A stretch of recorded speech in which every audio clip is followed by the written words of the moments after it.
우리가 먹는 모든 것이 우리 세포 안의 현상들을 지배합니다. 세포 안의 현상들이 좋은 방향으로 나아갈 때 우리는 활력을 되찾고 질병을 예방할 수 있으며 노화가 오는 속도를 늦출 수 있습니다.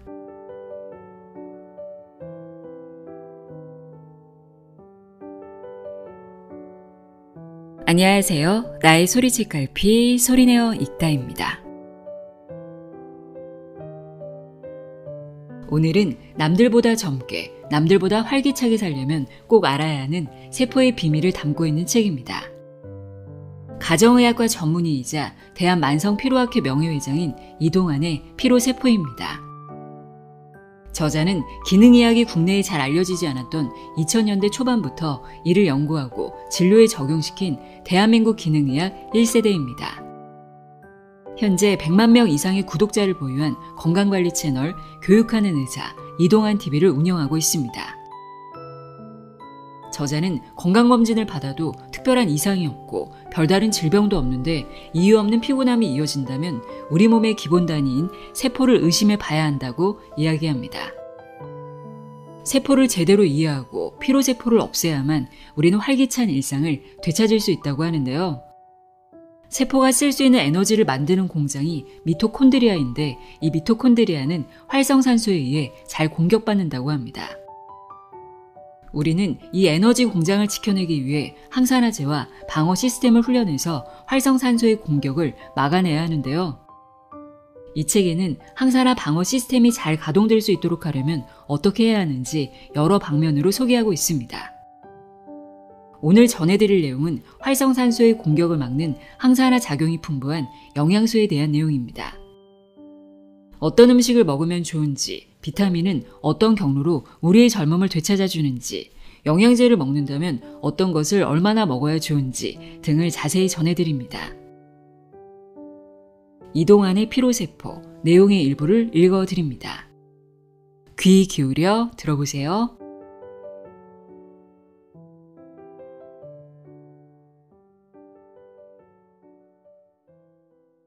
이것을 막아야 노화도 막을 수 있다. 녹슬어가는 세포의 비밀.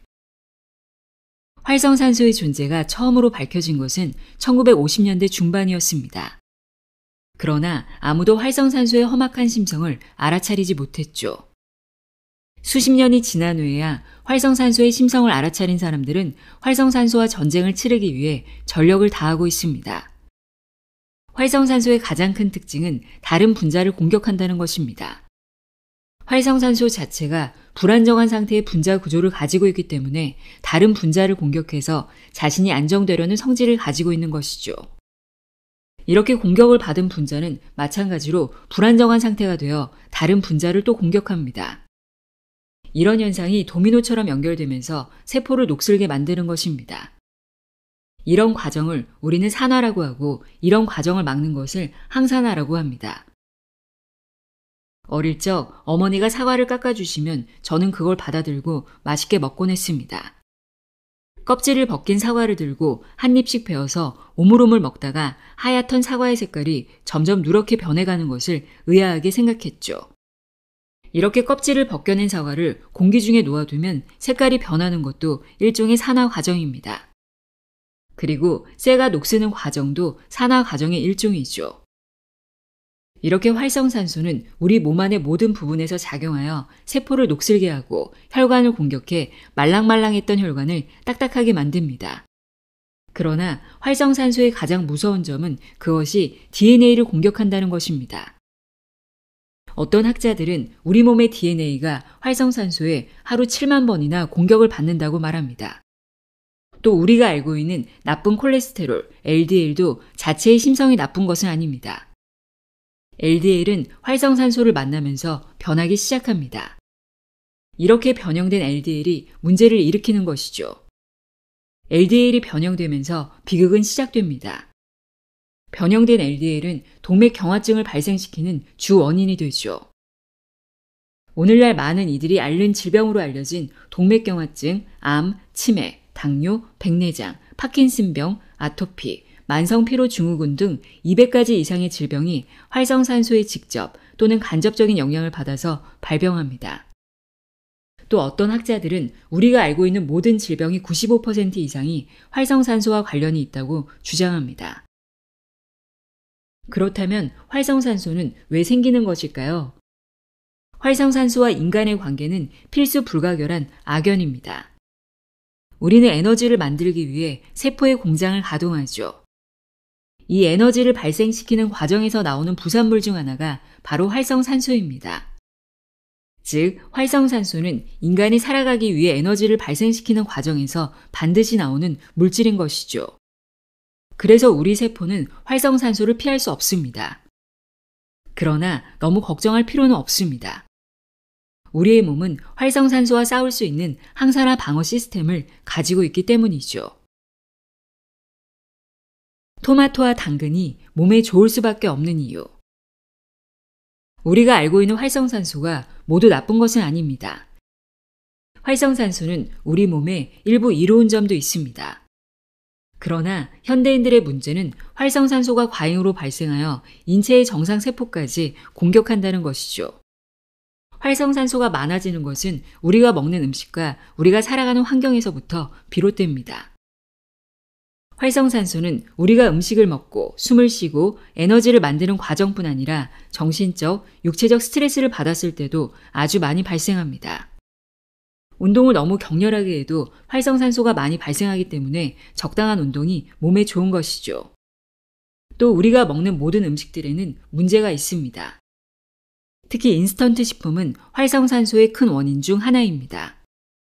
그러나 뭐니 해도 가장 많은 활성산소를 만들어내는 것은 바로 담배입니다. 흡연 때문에 만들어지는 활성산소의 양은 상상을 초월할 정도입니다.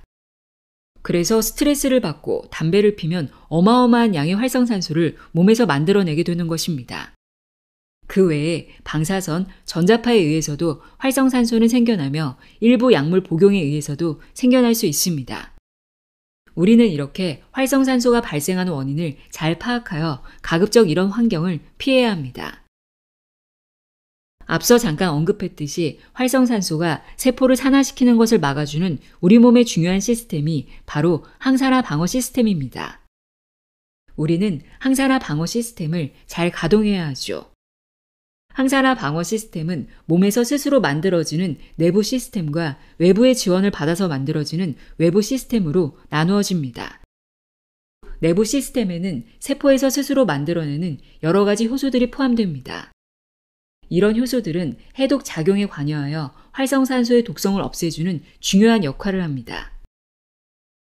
효소들이 우리 몸에서 원활하게 잘 만들어지도록 하기 위해서는 그 효소들의 원료가 충분해야 합니다. 효소의 원료는 우리가 섭취하는 영양소들입니다. 영양소에 의해 만들어진 효소들이 내부 시스템의 주역들인 것이죠.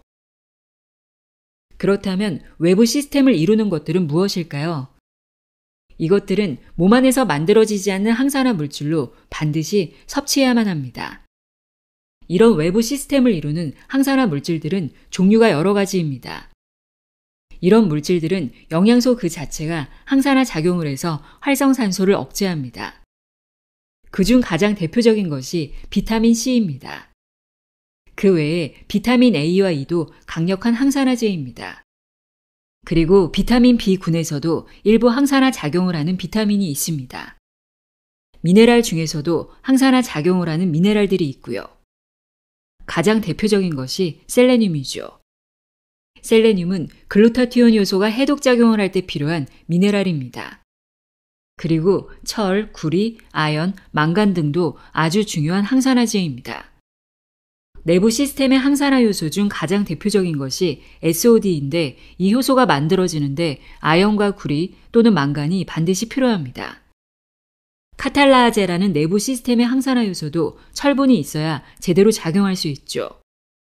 이렇게 미네랄들은 내부 시스템의 항산화 효소들이 생성되고 작용하는 것을 돕습니다.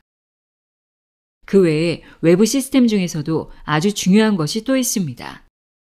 그것은 바로 여러 가지 식물 영양소들이죠. 식물 영양소들은 비타민과 마찬가지로 그 자체가 활성산소를 안정화시켜주는 항산화 작용을 합니다. 이 항산화 작용의 원리는 아주 간단합니다. 앞에서 설명했듯이 분자 구조는 전자들이 쌍을 이룬 모습이어야 하는데 활성산소는 쌍을 이루지 못하는 불안정한 구조를 가지고 있습니다. 그래서 다른 분자에서 전자를 하나 뺏어와 안정화되려는 성질을 가지죠. 이때 항산화 비타민인 A와 C, E는 활성산소에 전자 하나를 쉽게 전달해 줄 수 있는 화학 구조를 가지고 있습니다. 그래서 활성산소를 안정화시키고 다른 분자를 괴롭히지 않도록 할 수 있는 것입니다. 여러 식물 영양소도 마찬가지입니다. 항산화 작용을 할 수 있는 식물 영양소는 카로티노이드와 카테킨, 플라보노이드와 같은 폴리페놀 등입니다. 이렇듯 여러 식물에서 포함하고 있는 영양소들은 인체 내에서 강력한 항산화 작용을 하며 더 나아가서 항암 효과도 있다는 것이 많은 논문을 통해 발표되고 있습니다. 조금 더 자세히 살펴보겠습니다. 먼저 카로티노이드란 식물 과일의 색깔을 띠는 색소 물질을 통틀어서 말하는 것입니다. 이런 색소 물질들은 신기하게도 우리의 몸속에서 항산화 작용을 해냅니다. 당근에 많이 들어있는 베타카로틴도 카로티노이드 중 하나입니다. 이 베타카로틴은 항산화 작용뿐 아니라 항암 작용에도 효과가 있다고 알려져 있습니다. 앞에서 한번 설명했던 물질인 라이코펜도 카로티노이드의 일종입니다. 라이코펜은 여러 연구에서 전립선 암 예방에 효과가 있는 것으로 알려져 있죠. 라이코펜의 강력한 항산화 작용을 보여주는 사례가 있습니다. 이탈리아를 비롯해 지중해 연안에 있는 나라의 사람들이 미국 사람들처럼 똑같이 뚱뚱한데도 심장병에 덜 걸리는 이유가 무엇일까에 대한 집요한 연구 끝에 이 사람들이 즐겨 먹는 토마토 소스에서 그 해답을 찾을 수 있었던 것입니다. 토마토가 빨간색을 띠게 하는 라이코펜이 바로 그 이유였습니다. 이 성분은 물에 잘 녹지 않고 기름에 잘 녹는 성질을 가지고 있습니다. 그리고 열을 가했을 때 더 활성화되죠. 그래서 토마토를 기름에 살짝 데치거나 소스로 만들어 먹는 경우에 라이코펜 성분이 더욱 활성화되고 흡수도 잘 된 것입니다. 이탈리아 사람들은 독특한 토마토 조리 방법 때문에 항상 충분한 라이코펜을 섭취해 왔던 것이죠. 이런 카로티노이드가 활성산소로부터 DNA의 공격을 얼마나 잘 막아내는지에 대한 연구 논문이 2006년 미국 영양학술지, 미국 임상영양학 저널에 실렸습니다. 이 연구의 내용은 대표적인 카로티노이드인 베타카로틴, 라이코펜, 루테인을 37명의 사람에게 투여해서 활성산소의 DNA 손상을 얼마나 예방하는지 알아보는 것이었습니다. 이 연구에서 3가지 카로티노이드 모두 DNA 손상을 예방할 수 있다는 결과가 나왔으며 특히 한 가지씩을 사용한 그룹보다 3가지를 모두 한꺼번에 조금씩 사용한 그룹에서 가장 많은 DNA 손상을 예방할 수 있었습니다. 이 연구 결과에서 알 수 있는 것은 카로티노이드는 DNA 손상을 예방해주고 여러 가지 종류의 카로티노이드가 동시에 투여될 때 상승 효과가 있다는 것입니다. 이러한 항산화제들 사이에서 상승 효과가 나타나는 것은 여러 연구에서 밝혀지고 있습니다. 그래서 많은 영양학자가 야채나 과일을 섭취할 때 여러 가지 색을 골고루 섭취하도록 권장하는 것이죠. 폴리페놀의 항산화 작용도 대단합니다. 그중 대표적인 것이 카테킨이라는 성분입니다. 이 성분은 녹차에 많이 들어있다고 알려져 있는데 카테킨은 아주 강력한 항산화 작용을 할 뿐 아니라 항암 작용도 한다는 것에 대한 많은 연구가 있습니다. 그러나 녹차에는 카페인도 함께 들어있어서 많이 마시는 것을 권하지는 않습니다. 카페인은 일시적으로 정신을 맑게 해주고 피로를 해소해 줄 수 있지만 과도하게 섭취하면 오히려 일상의 활력을 빼앗아갈 수 있습니다. 비타민의 오명. 어릴 때 속이 훤히 들여다보이는 손목시계를 본 적이 있습니다.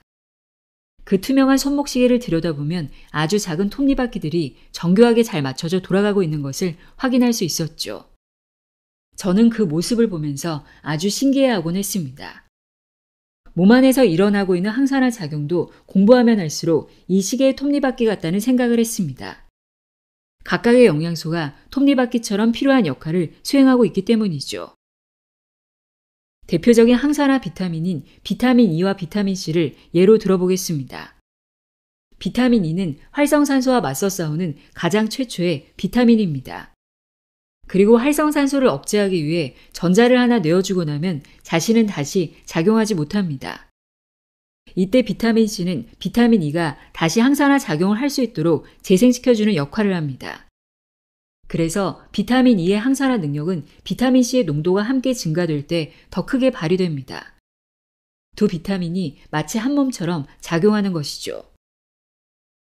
그런데 최근 비타민 E에 관련된 부정적인 연구들을 보면 이런 항산화 물질들 간의 작용을 전혀 이해하지 못하고 있다는 것이 드러납니다.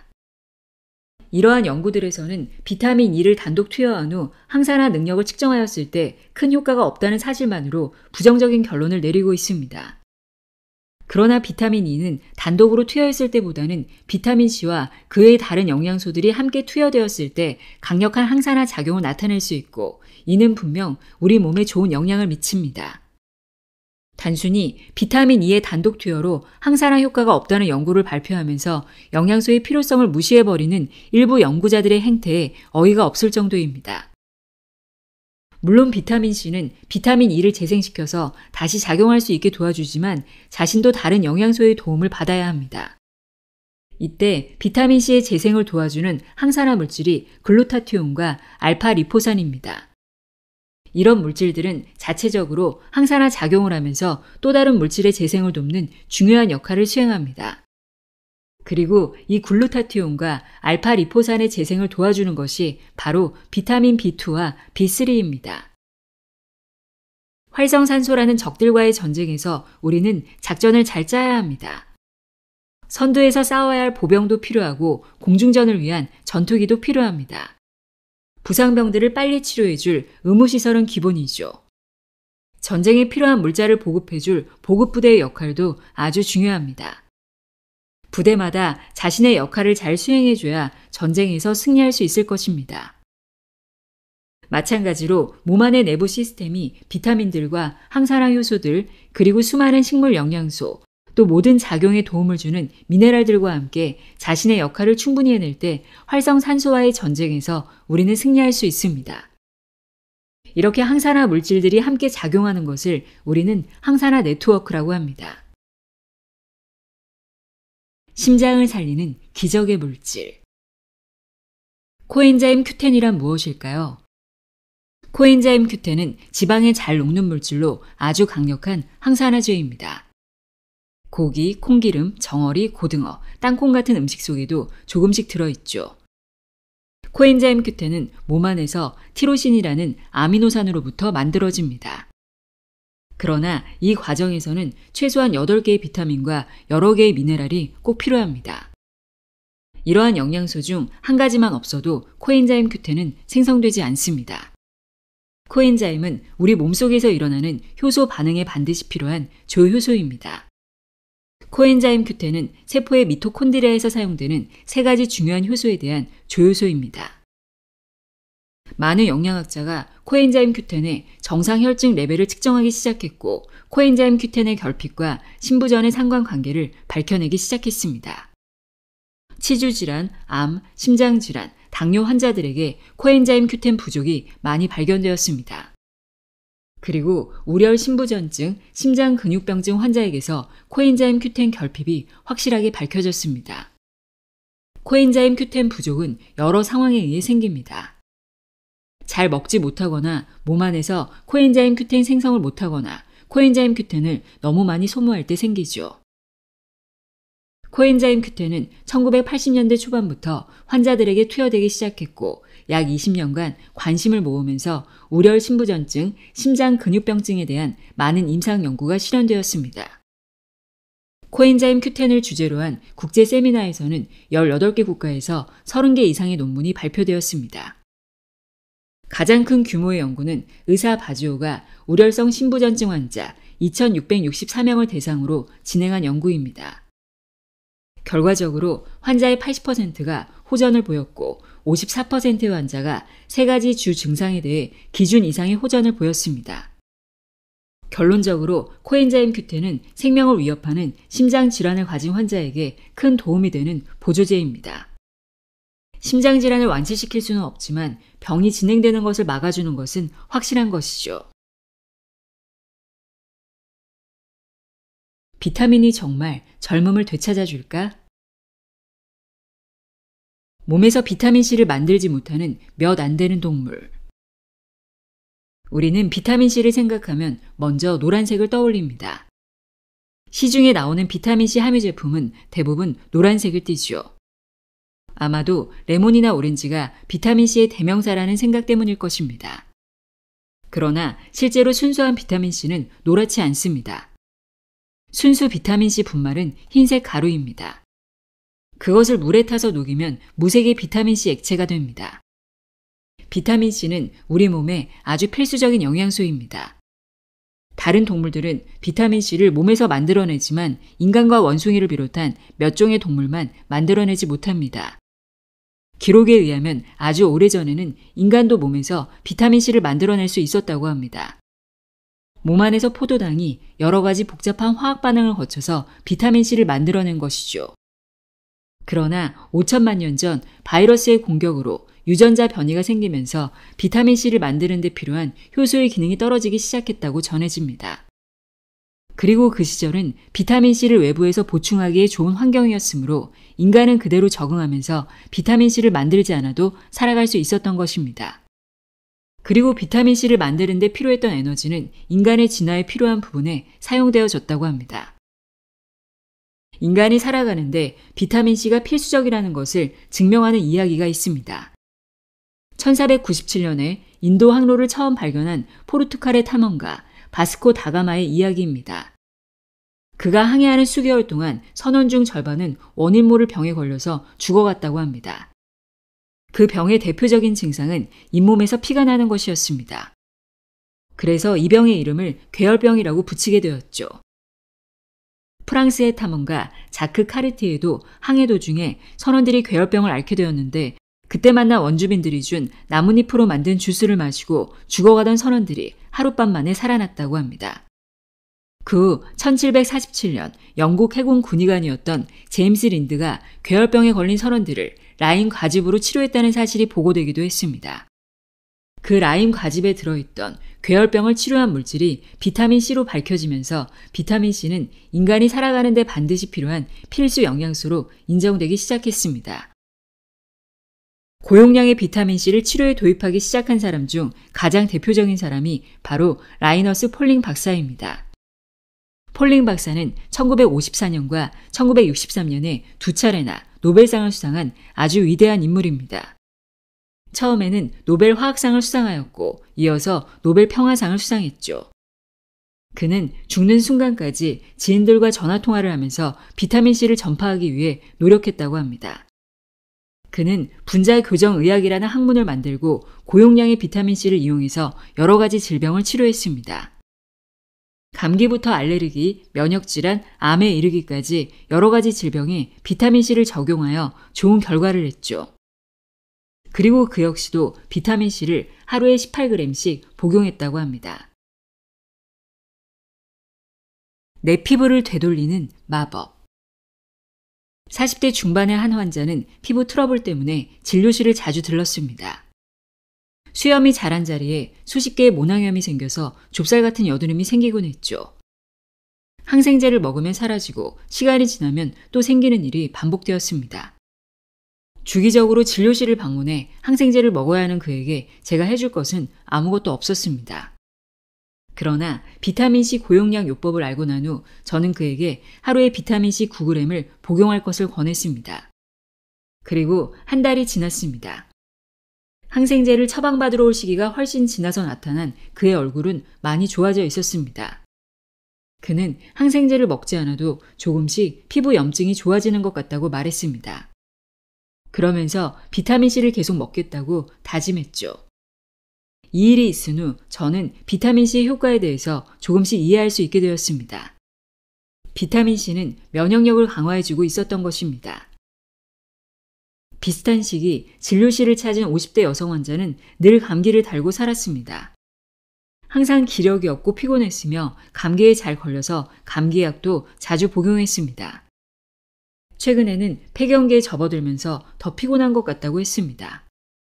저는 그녀의 피로감이 어떤 특정 질병과 관계가 있는지 확인하기 위해 몇 가지 검사를 실시했습니다. 혈액 검사에서 간 기능과 갑상선 기능은 모두 정상이었으며 빈혈 소견도 없었습니다. 하지만 그녀는 매우 불안해 보였고 밤에도 쉽게 잠들지 못한다고 했습니다. 두통이 자주 있었고 가끔 어지럽다고도 했죠. 저는 그녀의 세포들이 에너지를 제대로 만들어내지 못하고 있을 것이라 추측했습니다. 그리고 동반되는 증상들로 보아 호르몬에도 미세한 불균형이 있을 것으로 생각되었습니다.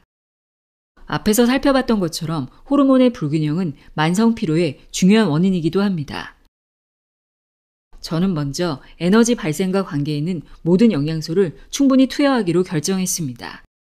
그래서 주사용 마그네슘과 비타민 B군들을 수액에 섞었습니다. 그리고 주사용 비타민C를 섞어서 혈관을 통해 주사했습니다. 그리고 반응을 보아가면서 비타민C 용량을 서서히 올렸습니다. 추가로 먹는 비타민C 6g과 종합 영양소도 함께 투여했습니다. 그리고 강력한 항산화제도 함께 투여했죠. 그녀는 3주가 지나자 차차 활력을 찾아가기 시작했습니다. 그녀는 몸이 가벼워지고 밤에 잠을 잘 잘 수 있어서 훨씬 덜 피곤하다고 했습니다. 그리고 더욱 재미있는 것은 주변 사람들이 피부가 너무 좋아졌다며 무슨 비결이 있냐고 묻는다는 것이었습니다. 실제로 그녀의 얼굴에는 윤기가 흘렀고 피부가 뽀얗게 좋아 보였습니다. 이렇게 비타민C 치료를 하다 보면 피부가 좋아지거나 얼굴이 뽀얘지는 경우가 자주 있습니다. 비타민C의 작용은 너무나 다양합니다. 특히 비타민C는 콜라겐을 합성하는 데 도움을 줍니다. 이를 증명하는 실험이 1981년에도 실시되었습니다.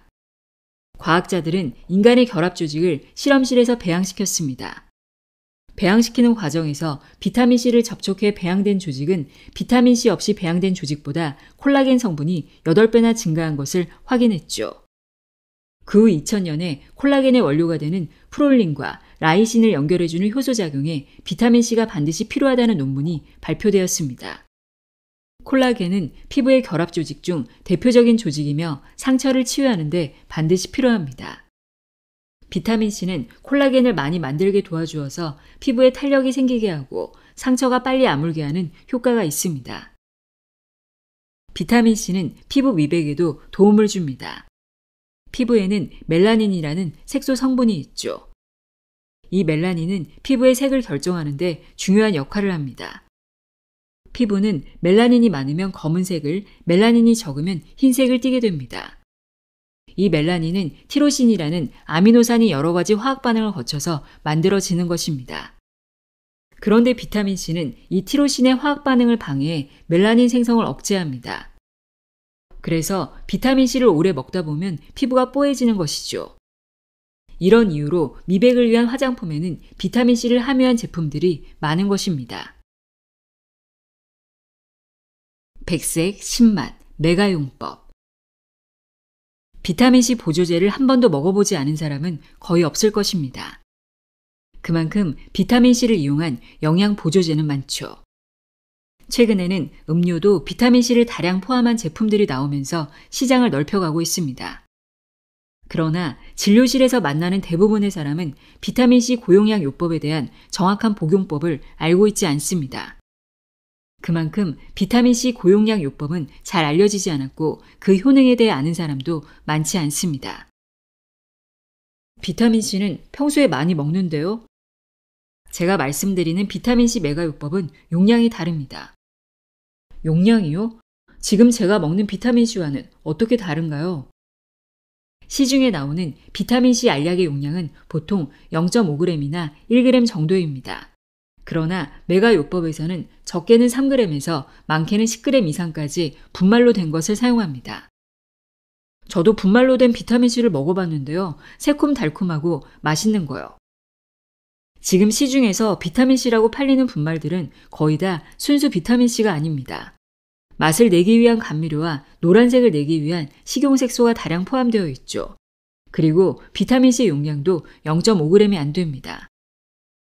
그럼 감미료와 식용색소가 섞여 있지 않은 비타민C도 있나요? 그렇습니다. 순수한 비타민C는 노란색이 아닙니다. 그리고 단맛도 없습니다. 백색 분말이고 물에 녹이면 투명한 액체가 됩니다. 그리고 아주 신맛이 나죠. 1g짜리 알약으로 나오는 것이 있던데 그 알약을 하루에 여러 알 먹으면 되지 않나요? 한 알에 1g짜리 알약을 여러 알 먹으면 하루 섭취 용량으로는 적당할 수 있습니다. 그렇지만 알약은 순수한 비타민C 가루를 딱딱하게 만들기 위해서 고영제를 사용합니다. 메가요법에서 필요한 용량만큼 섭취하기 위해 여러 알을 먹어야 한다면 너무 많은 고영제를 먹게 되는 셈이죠. 그러면 위장 장애를 일으킬 수도 있습니다. 그래서 메가요법을 위해서는 다른 것이 섞이지 않은 순수한 비타민C 분말을 먹는 것이 가장 좋습니다. 그럼 저는 하루에 몇 그램을 먹는 게 좋을까요? 우선 9g으로 시작하는 것이 좋을 것 같습니다. 3g짜리 한 포를 하루에 3번 드시고요. 물을 충분히 드시는 것이 좋습니다. 비타민C를 많이 먹으면 속이 아프진 않을까요? 비타민C의 산도가 위산보다 약하기 때문에 문제는 없지만 위가 예민한 분들은 속이 쓰리다고 느낄 수도 있습니다. 그래서 빈속에 드시지 마시고 식사 중이나 후에 드시고 평소에 물을 충분히 마시는 것이 좋습니다. 또 다른 문제는 없나요? 비타민C를 고용량으로 드시다 보면 배에 가스가 차고 방귀를 많이 뀌는 현상이 생깁니다. 그러나 그것은 염려하지 않으셔도 됩니다. 누구에게나 일어나는 자연스러운 현상이고 가스 배출은 많이 하는 것이 좋습니다. 그런데 혹시 설사를 하게 된다면 용량을 줄이는 것이 좋습니다. 설사를 한다는 것은 장에서 흡수되는 용량을 넘어섰다는 의미이기 때문입니다. 그래서 설사를 하지 않은 용량까지만 드시는 것이 좋습니다. 얼마 정도 먹어야 설사를 하나요? 그 용량은 사람마다 다릅니다. 사람마다 비타민C 요구량이 모두 다르기 때문이죠. 그래서 어떤 사람은 하루에 3g만 먹어도 설사를 하는가 하면 어떤 사람은 하루에 12g을 먹어도 설사하지 않는 사람이 있습니다. 중요한 사실은 설사를 하지 않는다면 비타민C가 모두 흡수되고 있다는 뜻이고 설사를 한다는 것은 용량이 초과된 것이므로 조금 줄이는 게 좋다는 것입니다. 몸의 상태에 따라서도 다릅니다. 몸 상태가 좋을 때는 하루에 3g만 먹어도 설사를 하는 사람이 컨디션이 안 좋아서 비타민C 요구량이 많아지면 설사를 하지 않을 수도 있습니다. 이처럼 비타민C 고용량 요법을 제대로 시도하기 위해서는 몇 가지 주의사항이 있습니다. 먼저 비타민C는 하루 3번에서 4번에 걸쳐 나눠 먹는 게 좋습니다. 이는 비타민C가 작용하는 시간이 길지 않기 때문이죠. 그래서 6시간에서 8시간마다 챙겨 먹는 것이 좋습니다. 그리고 되도록 빈속에 먹지 않고 식사 중 또는 식후에 바로 먹는 것이 좋습니다. 또한 비타민C만 단독으로 많이 섭취하는 것보다 다른 영양소까지 챙기는 것이 훨씬 좋습니다. 비타민C에는 아직도 우리가 알지 못하는 효능들이 많을 것입니다. 그러나 지금까지 알려진 것만으로도 우리는 비타민C를 충분히 활용할 수 있습니다. 비타민C 메가요법이 전통 현대의학에서 받아들여져 실제 질병 치료에 접목될 수 있기를 간절히 바라봅니다. 붓지도 아프지도 않은 염증과 영양제의 비밀. 세포막이 이렇게 중요한 줄 알았다면. 사람은 대략 60조 개의 세포로 이루어져 있습니다. 우리 몸을 이루는 세포들은 아주 중요한 역할을 해내죠. 그리고 각 세포들은 세포막으로 그 형태를 유지하고 있습니다. 세포막은 세포의 모든 기능을 원활하게 해주는데 아주 중요한 역할을 합니다. 세포의 안과 밖의 중요한 정보들은 세포막을 통해서 전달되는데 세포는 에너지를 가지고 있어서 그 에너지로 세포막의 미세한 구멍들을 조절합니다. 이렇게 중요한 세포막의 성분은 무엇일까요? 그것은 인지질이라고 불리는 지방 성분입니다. 이 인지질이 어떤 지방으로 이루어지는가에 따라서 세포막의 기능이 결정되죠. 잘 알고 있듯이 지방은 크게 포화지방과 불포화지방으로 나뉩니다. 지방을 이루는 탄소들의 결합이 모두 단일 결합이면 포화지방이고 이중 결합이 포함되어 있으면 불포화지방입니다. 그러나 이런 원리는 기억하지 않아도 좋습니다. 포화지방은 상온에서 고체나 반고체 상태인 지방으로 생각하면 됩니다. 소기름, 돼지기름 등 모든 동물성 기름과 버터, 쇼트닝, 라드, 식물성 기름 중 코코넛 기름과 파뮤 등에 다량 포함되어 있습니다. 반대로 불포화 지방은 상온에서 액체 상태로 유지되는 기름입니다. 참치, 고등어 등의 생선기름, 들깨기름, 콩기름, 옥수수기름, 면실류, 해바라기씨 기름, 올리브기름, 땅콩기름, 카놀라유 등에 많이 포함되어 있습니다. 만약 우리가 포화지방만을 섭취하면 어떻게 될까요? 우리 몸의 모든 세포가 포화지방을 이용해서 세포막을 만들어낼 것입니다. 그럼 포화지방 때문에 세포막은 유연성이 떨어지고 단단해질 것입니다. 그리고 세포막을 통해 이루어져야 하는 세포 안과 밖의 정보 교환과 영양물질의 이동에 문제가 생길 것입니다. 이런 현상은 세포의 기능을 크게 떨어뜨릴 것입니다. 에너지를 만들어내는 기능에도 문제가 발생합니다. 세포가 열을 내는 난로라면 열을 내기 위해서는 반드시 연료가 필요하겠죠. 이 연료에 해당하는 것이 단백질, 탄수화물, 지방과 같은 거대 영양소입니다. 그러나 연료만 있다고 해서 난로가 열을 잘 내는 것은 아닙니다. 연료가 효율적으로 잘 탈 수 있도록 도와주는 것들이 바로 비타민과 미네랄 같은 미세 영양소입니다. 그래서 세포 안에는 미세 영양소도 충분히 있어야 하는 것이죠. 그런데 우리가 아무리 미세 영양소를 충분히 섭취한다고 해도 그것이 세포 안으로 들어가지 못한다면 아무 소용이 없습니다. 유연성이 떨어진 세포막은 이런 문제를 일으키죠. 많은 영양소가 이렇게 유연성이 떨어져서 단단해진 세포막을 통과하기는 쉽지 않습니다. 불포화 지방도 세포막에 충분히 유지되어 있어야 세포막의 유연성을 잘 유지할 수 있습니다. 그리고 세포막의 기능을 잘 유지해서 세포 안과 밖에 정보를 전달하고 여러 가지 영양소들을 세포 안으로 들어오게끔 하죠. 그래서 우리는 불포화 지방도 적절하게 섭취해야 합니다. 이 불포화 지방 중에서도 미세 염증을 줄여줄 수 있는 것이 바로 오메가3 지방산인 것입니다. 지금까지는 오메가3가 심장병이나 혈관에 좋다는 것만 어렴풋이 알고 있었을 것입니다. 그러나 이제는 명확하게 알게 되었죠. 오메가3는 미세염증을 줄여줍니다. 그래서 심혈관 질환을 예방해줍니다. 미세염증으로 인해 생기는 모든 질환과 노화까지도 예방하죠. 그리고 가장 중요한 작용은 세포막의 기능을 살린다는 것입니다. 세포막이 단단해지는 것을 막아서 세포의 기능을 높여줍니다. 그리고 세포의 에너지 생성에 도움을 줍니다. 오랫동안 이어진 피로에 활력을 잃은 이들에게 오메가3는 한마디로 한 줄기 빛이라고 할 수 있겠네요. 30대 여성에게도 4살 아들에게도 필요한 영양소. 항상 피로감을 호소하던 30대 중반의 여성 환자가 있었습니다. 그녀에게는 자주 두통이 찾아왔고 생리통도 심했습니다. 항상 손발이 차가웠고 혈압도 조금 낮은 편이었습니다. 이런 증상은 수년 전부터 지속되었지만 그녀는 병원에서 진행한 여러 검사에서 특별한 원인을 찾지 못했습니다. 증상이 결혼 전부터 있었던 것은 아니었습니다. 아이를 낳은 후부터 이런 증상들이 생겼다고 했죠. 생리 때마다 찾아오는 두통은 특히나 그녀를 괴롭혔습니다. 그 증상 때문에 대학병원 신경과에서도 진료를 받았지만 편두통으로 진단받고 증상이 심할 때 먹을 수 있는 약만을 처방받았다고 했습니다. 그러나 그녀는 약 먹는 것을 싫어했습니다. 약을 먹으면 소화가 안 되는 위장 장애가 있었기 때문입니다. 그래서 위장 보호제와 소화제를 함께 복용하였으나 큰 효과는 없었다고 했습니다. 제가 그녀를 처음 만났을 때 떠올랐던 영양 처방은 마그네슘과 비타민 B군이었습니다. 특히 비타민 B6는 생리에 의한 여러 가지 통증 완화에 도움이 됩니다. 비타민 B군 복합체와 마그네슘이 풍부하게 들어있는 맥주 효모 추출물을 권했습니다. 몇 개월이 지난 후 그녀의 피로감은 조금 호전되었지만 생리 때의 두통은 여전했습니다. 저는 다시 그녀의 식단을 파악해 보았습니다. 그리고 그녀의 식단에서 오메가3가 절대적으로 부족하다는 것을 깨달았습니다. 저는 바로 생선 기름으로 만든 오메가3 보조제를 추가했습니다.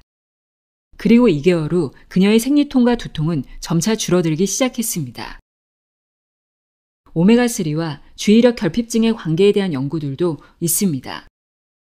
주의력 결핍증이 없는 아이들과 비교해 보았을 때 주의력 결핍증이 있는 아이들은 혈중에서 오메가3인 DHA가 많이 부족했습니다. DHA는 눈과 대뇌 피질이 정상적으로 작동하는 데 필요합니다. 대뇌 피질은 논리력이나 기억력처럼 고도로 발달된 기능을 담당하는 부분입니다. 그리고 주의력 결핍증은 남아에게서 더 흔하게 나타나며 출산 전후에 남아가 오메가3를 더 많이 필요로 합니다. 우리나라도 주의력 결핍증 어린이는 증가하는 추세입니다. 이러한 증가 추세는 패스트푸드나 트랜스 지방산이 포함되어 있는 가공식품의 급격한 사용 증가 시기와 일치하는 것으로 보여집니다. 트랜스 지방산은 오메가3의 자리를 대신 차지하여 필수 지방산이 우리 몸에서 일하는 것을 어렵게 만듭니다. 트랜스 지방산은 DHA와 다른 필수 지방산의 혈중 농도를 떨어뜨리기도 하죠. 그렇다면 오메가3를 고를 때 꼭 확인해 봐야 할 사항은 무엇일까요? 첫째로 항산패 오메가3를 골라야 한다는 것입니다. 오메가3와 같은 기름은 온도나 습도에 의해서 산패되기가 쉽습니다. 그러나 산패된 오메가3를 먹는 것은 영양소가 아니라 독을 먹는 것이나 다름없죠. 한 알씩 포장된 오메가3를 구입하는 것이 하나의 방법이겠습니다. 다음으로 형태와 원료사를 보는 것이 굉장히 중요합니다. 오메가3는 분자 구조에 따라서 TG폼, EE폼, RTG폼이 있는데 그 중에서 가장 좋은 형태의 원료는 RTG폼입니다.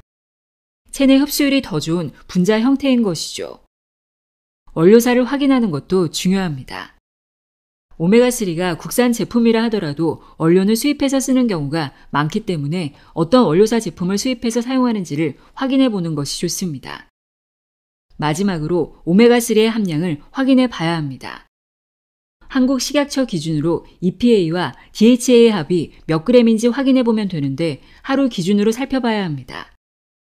이 경우 혈중 중성지질 개선, 혈행 개선, 기억력 개선, 건조한 눈 개선 등 오메가3의 다양한 기능성을 바탕으로 하루 1000mg 이상을 선택하는 것이 적절합니다.